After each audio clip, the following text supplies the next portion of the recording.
Please be advised that the views and opinions of the host and guests do not reflect those of the station, the management, and its network.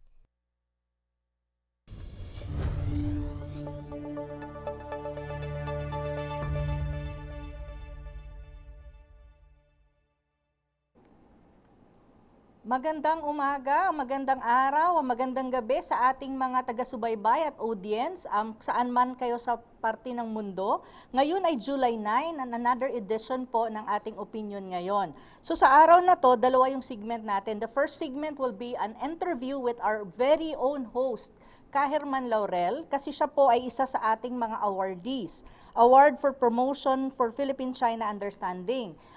For several episodes po ng ating opinion ngayon, marami na rin po tayong, at sa ibang program po natin, ay marami na po tayong na-interview ng mga awardees. Isa nga po doon ay si Dr. Lourdes Tanhueco Nepomuceno. Siya po ay isang direktor ng Institute, Confucius Institute at UP Diliman. Pero before that, I would like to present to you and to share with you na ang awards for promoting Philippine-China Understanding, isa sa mga awardees natin po ay si Madam Imelda Marcos and 9 others. And another thing as well is one of our co-hosts here in our opinion ngayon is also an awardee, si Kaado Paglinawan. So, meron kaming short video clip ng interview namin with Professor Nepomuceno, and papalabas po natin yan para lang makita ninyo na kung ano yung mga pinag-usapan at anong kahalagahan po ng award at ano yung kanyang mga ginagawa bilang isang direktor ng Confucius Institute at UP Diliman. Ma'am, I have a question because this is much more on your work, no? You are instrumental in the inclusion of Mandarin language in the K-12 curriculum of the Department of Education as a special program in foreign language. My question is, why is it important for young people or young students to learn Mandarin po? And what do you think is the advantage, or what will be the advantage for Filipinos, especially the younger ones, that they know the language? And that's why you put it into the K-12 curriculum po. Yes. Any language opens new vistas, not only economically, not only for economics, but all aspects of daily life. Maybe many Filipinos are unaware that many of our dishes come from China, Chinese food, and we deal with the food vendors, and some of our words are also Spanish in nature, no? So actually we Filipinos have different because we were colonized by Spain, by the US, so all these languages come into play. And learning Mandarin naman is not only on the economic side, it opens new opportunities for students. And they were interviewed during their course there, and after our trip, 2 of them were hired. Wow. Isn't that nice? Yeah. They attended the experiential learning in Xiamen. And because of their learning exposure, they were able to, get a job in one in Shenzhen and one in Xiamen. So Wow. they open different aspects in life, not only economics, but other opportunities abound, no, for them. Po ang short video clip po natin ng interview natin with Dr. Nepomuceno, isa sa mga awardees, ng Awards for Promoting Philippine-China Understanding, and again, she is the Confucius Institute Director ng UP Diliman. So right now naman po, bigyan po natin ng daan ang ating interview with our very own host ng opinion ngayon, si Herman Laurel, Tiu Laurel. Siya po ay napabilang sa mga awardee sa outstanding category. So, Herman, ang tanong ko po sa iyo, how does it feel to be part of the awards, no, for promoting Philippine-China understanding and being also part of the first batch. And this is an international award to a certain extent because it's from 2 countries. And at the same time po, I think this is first ever in the Philippines and first ever in Asia. So how does it feel po? Well, first of all, I'd like to express my appreciation for the establishment of the award.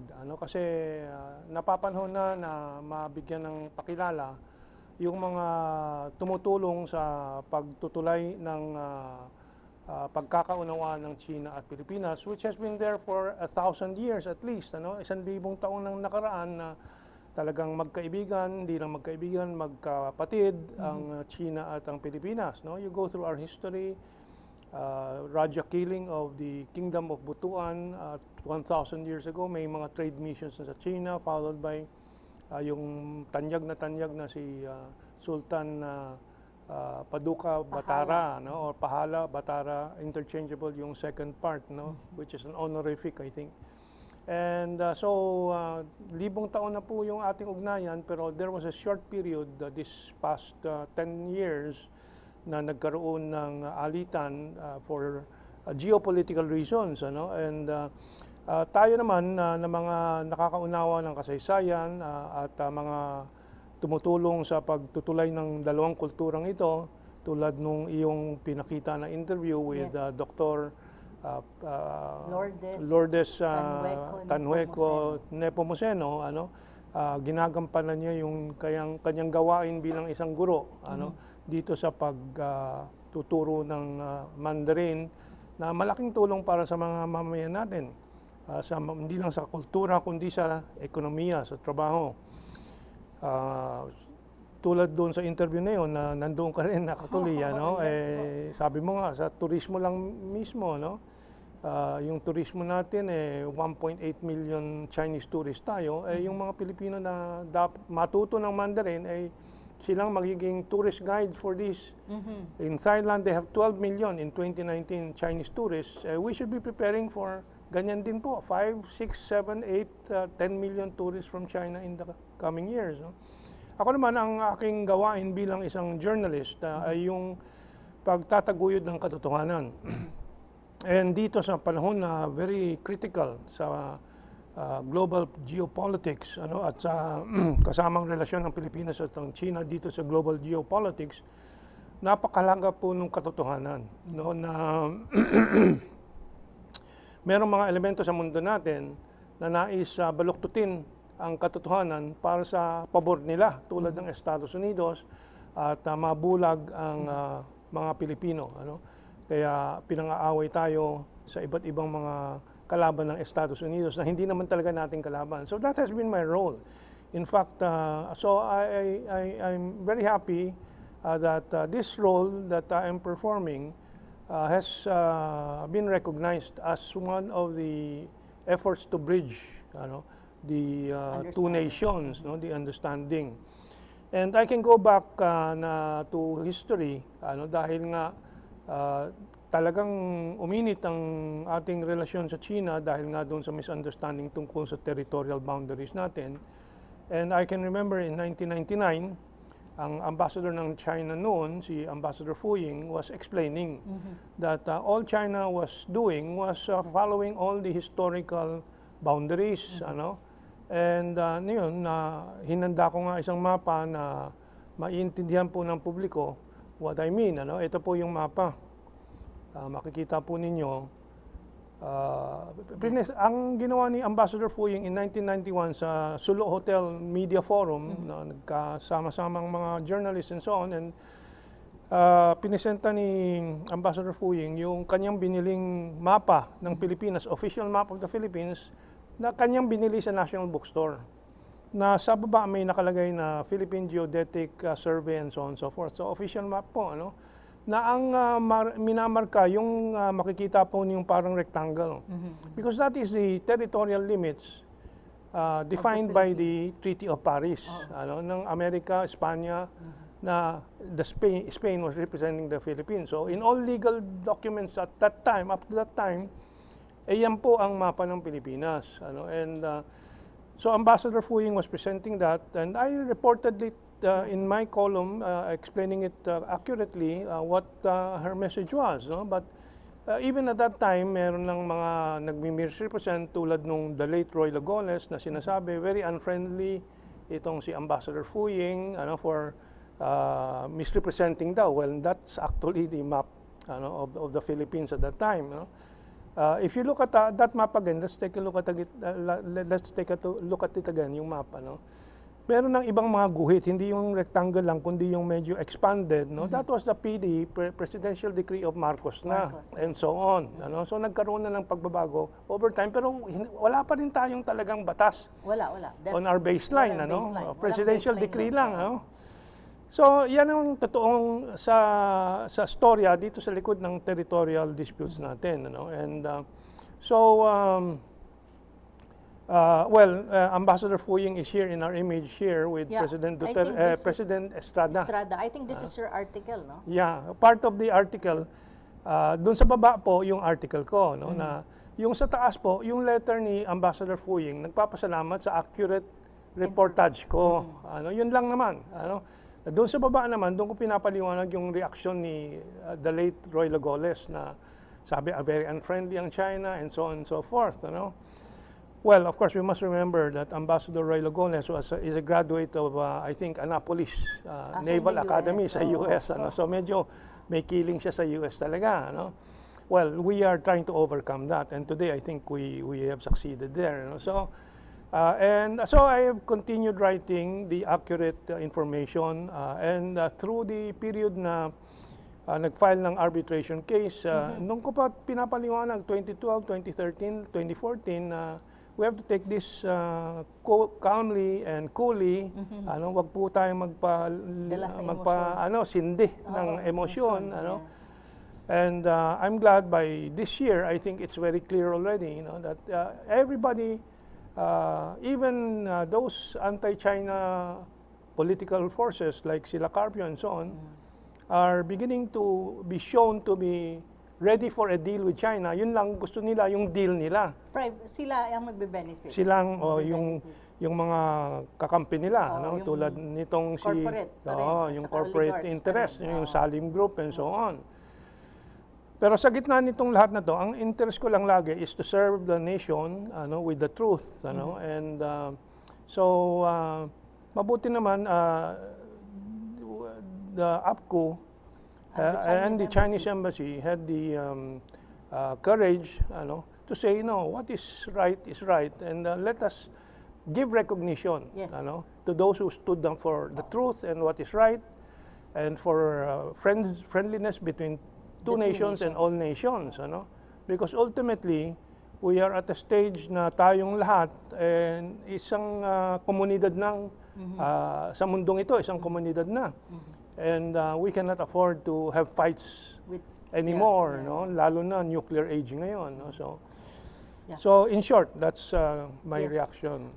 Actually, kaya rin po, from what I can see, I think you were chosen as one of the awardees kasi nga po, dahil sa larangan ng journalism. Kasi yung award, binibigyan ng parangal sa iba't ibang larangan. Like may medicina, may sa international law, may journalism. I think kayo ni Kaado is because of what you've been doing in terms of using your own profession to share and to promote the understanding, friendship, and good bilateral relation of the two countries, the China and the Philippines. Now, my second question to you is, how long have you been doing this? Like, it's not anymore, I think, a profession for you. It becomes like a passion, and it becomes like part of your advocacy already. For how long have you been working on this issue and on this advocacy?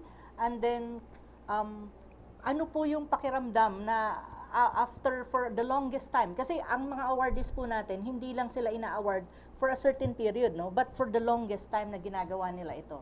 Nandun yung length of time. So, ano po yung hanggang from when and until now? Yeah, the intensity of the advocacy really started in 2012, kasi that was the time, 2011, Obama announced the pivot to Asia. maraming kailangan mapaliwanagan kung anong kahulugan ng pivot to Asia.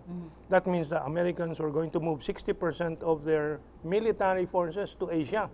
Anong dahilan po doon? Except, if not, to confront China. Yeah. So, ganyan din ang reaction ng China. Kaya 2012, nagsimula sila ng reclamation ng mga features na maging islands na kanilang malalagyan ng dual purpose For defense. operations, no? Like civilian, may turismo, pero pwede ding base militar to protect the South China Sea and their transit there. We had to explain this, no? Na hindi lang purely against the other claimants dito sa South China Sea, lalo na hindi against the Philippines, but really a protection from the what is in history recorded, Western imperialism, taking offensives against Asian countries, including China. And China experienced a century of humiliation because of the occupation of certain parts of China by Western powers, including the United States of America. No? So doon talaga naging mainit, and over those years, maraming reaction na both those that are malicious and those that are naive and innocent na hindi nila alam yung ginagawa nila kasi nga yung ating media kontrolado pa ng malaking bahagi ng Amerikano, or their influences, And dadanas po tayo ng mga batikos at yung mga pagmumura, and including yung umuwi ka sa China, which I always try to explain. We're all part of mainland Asia. We all come from mainland Asia. At yung lagi kong pinapaliwanag na lahat ng mga denizens or people of Southeast Asia, yung Indo-Malay and so on, the most respected theory is the out of Taiwan theory, that we all came through Taiwan from South China, South Indochina, if you will allow the word in Indochina. And so yan ang objective, historical, anthropological fact. Pero because of our many centuries under the Spaniards and under the 1 century under the Americans, akala natin basta't sumulpot na lang tayo dito sa Pilipinas. No. You go to the anthropological roots, you will find out that we came from mainland Asia, and the closest are Taiwan and so on. Closest to Taiwan is South China. Pingtan, there's a place there, Pingtan na tawag, na may archaeological basis. So, I don't know if that completes an answer to your question. Yeah, so it means like from 2012, you've been there on the forefront, trying to promote understanding, clarifying issues through your different programs in TV, I think, and writing in different. Yeah, and in fact, all my programs are dedicated to this mission. And which I feel by now, 2020, and with the help of President Duterte starting 2016, ang laki pong nagbago na. Oo, and I think you're gaining ground. I think also the Chinese embassy and the Chinese government has made a lot of efforts to be positive, and to be constructive, and talagang ipinakita ng China yung kanilang pagkakapatid, lalo na dito sa pandemic, yung tulong ng first few months ng libo-libong ventilators, daan-libong mga PPEs, and so on. Hanggang ngayon, pinakamalaking donor and nagdi-deliver po ng purchased vaccines, na abot na ng 12 million, and by the end of July, I think it will be mga 17 million na. Pero before I go to the second to the last question, nababash din po kayo, no? Napapag-anuhan kayo na parang pro-China, That's or right. Chinese kayo na ganyan. Yeah. So, paano nyo yung kinu-confront? Well, yun na nga, yung isang paliwanag ko ng anthropological basis, kasi scientific yun, objective po yun, at maituturo natin yung anthropological studies dyan. Usually, tatahimik na yung mga nangangantyaw. Hindi naman kayo na-offend. Hindi na. Sanay na tayo, and actually, ako ay nakulong nung ako ay aktivista, nung panahon ni Marcos, And my father said, gusto mo mag-aktivista? Ibalik kita sa China, But sabi ko, anywhere I am in the world, I will be serving humanity. Yes. And so I might as well do it here in the Philippines, Yes. Na kailangan ng tulong ng mga mamamayan, lalo na yung maswerte tayo, nagkaroon tayo ng pamilya na may kaya, and we have to return this and Serve back. yeah, serve the society, but of course serve humanity. So, my second to the last question po is, why do you think it's so important for us, like for you and for other people as well, to promote the Philippines-China understanding, or Filipinos and Chinese people-to-people ties? Well, of course, first of all, it's just healing a small wound. Yes. Pagagalingin po lang natin dahil nga dito sa past 10 years, no? Because we have been together for 1,000 years. And China today is the economic engine of the world. Yes. Even the West is relying on China's economic recovery to lift its own pandemic and financial crisis-stricken economies, and financial system. So, importante po sa kapakanan at kinabukasan ng Pilipinas at ng mga Pilipino ang ating relasyon sa China. And in fact, kung sasabihin natin, mayroon ng kompetisyon din tayo doon sa mga ibang kalapit bansa natin, Thailand, nangunguna sa atin, Indonesia, and so on. May competition din tayo, although we're brothers in ASEAN. And so in this relationship with China, we have to be better than the others sana. Pero actually, kulela tayo na past 10 years. We want to improve it. I think we're running out of time. I'm being signaled. But anyway, what's your last question? The last question is, what's your message on the closing? Message to our audience, and especially on this issue. Well, and congratulations. Yeah, thank you. And unang-una, nagpapasalamat ako sa mamayang Pilipino, sa kanilang patuloy na pagbubukas, dito sa mundo, hindi lang sa China kundi sa buong mundo, and sa tulong ni Presidente Duterte na finally talaga naging international and independent po. Lagi kong sinasabi, the Filipino is a cosmopolitan nation. Dapat yan palakasin natin yung pagka-cosmopolitan natin, pagka-universal, ika nga. And we have a very vital contribution to make. Tayo ang go or break or go or no go ng global peace. Kung tayo ay pumanig doon sa nagnanais ng giyera at naghahanap buhay sa giyera, magkakagulo ang mundo. Pero kung tayo ay tumulong, sa pagpipigil ng anumang plano ng ilang mga elemento para sa giyera, para sa kapakinabangan, the profit of some defense corporations, tayo din ang makakapagbukas ng ika nga Pandora's box. And so, I think the Filipino nation should be for peace and prosperity, and we can do it with President Duterte and the other leaders who also see it this way. Okay, thank you so much Herman, Ka-Mentong, at iyan po ang ating panayam sa ating host na part po siya or kasama po siya ng awards, ng mga awardees for the awards for promoting Philippine-China understanding po. So this is the first segment. Stand by for the next segment po. Maraming salamat. So,